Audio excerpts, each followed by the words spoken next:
তোমাকে এটা কে বলেছে যে এই দুনিয়া তোমাকে কিছু দিতে চায় না? এই দুনিয়া তোমাকে সবসময় বড়, বড় উপহার দিতে চায়।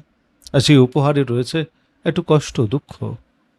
এই উপহার অন্য মানুষ তোমাকে দিতে আসে না দূর থেকে।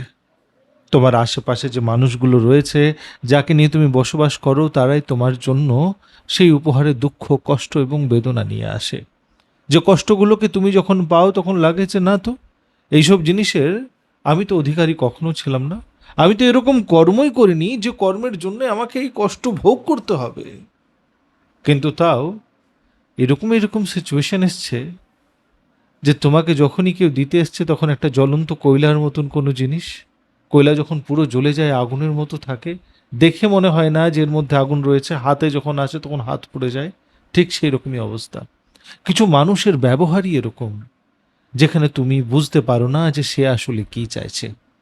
দেখুন, একটা জিনিস সবসময় ভাববেন এইসব সিচুয়েশনে, যে যখন আপনার জীবন এইরকম অবস্থাতে দাঁড়িয়ে আছে যেখানে আপনি কিছু মানুষের বিনায় ভালো রয়েছেন, কিছু মানুষের পরামর্শ বিনায় সুন্দর রয়েছেন, সেই মানুষগুলো যদি আপনাকে কিছু বলে আপনি যদি না শুনেন তাহলেই আপনার মঙ্গল রয়েছে, তাও আপনি সেই কাজটাকে করতে কেন পারেন না?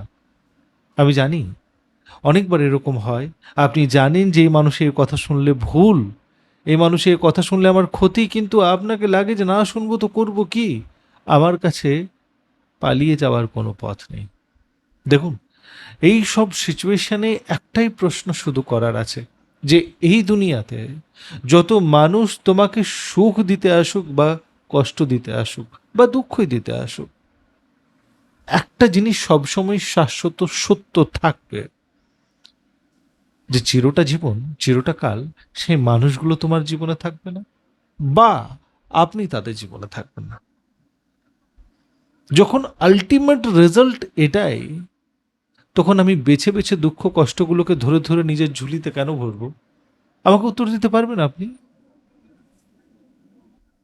যখন এটাই বাস্তব যে সেই মানুষগুলোর কাছে আমি সারাটা জীবন থাকছি না, আর কোনো কারণ যদি আরো মঙ্গল হয় তাহলে তারা থাকছে না, তো যখন এই ঘটনাটাকে আমি একদম বুঝে গেলাম, যদি আমার কথার মধ্যে আপনাকে মিথ্যে অনুভব হচ্ছে না,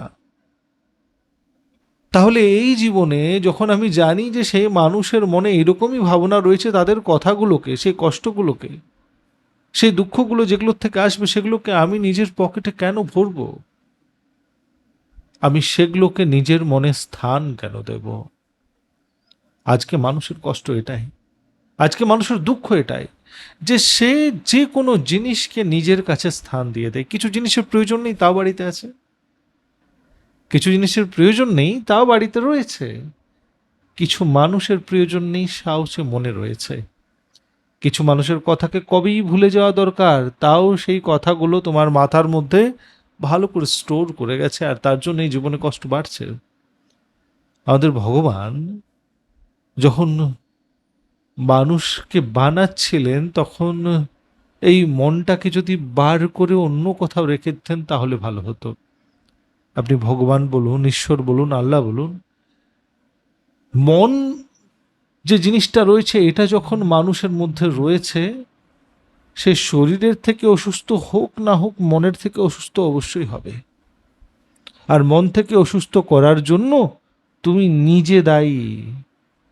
তোমাকে যে মানুষগুলোর সাথে ফিট করে দেওয়া হয়েছে সেই মানুষের জন্য তোমার কষ্ট নেই, তুমি সেই মানুষগুলোকে অনেক বেশি অ্যাপ্রুভাল দিয়ে ফেলেছো, তার জন্য কষ্ট।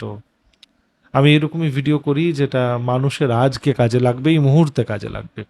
ভিডিওটি ভালো লাগলে অবশ্যই একটা শেয়ার করবেন, লাইক করবেন। আর যদি কিছু জিনিস এরকম রয়েছে যেটা আমি এখনও বলতে পারিনি, তো কমেন্টে আমাকে লিখে জানান। মতামত যদি মিলছে তাহলে একটা কমেন্ট অবশ্যই করুন। আবার দেখা হচ্ছে একটা অন্য ভিডিওতে। Thank you for your time.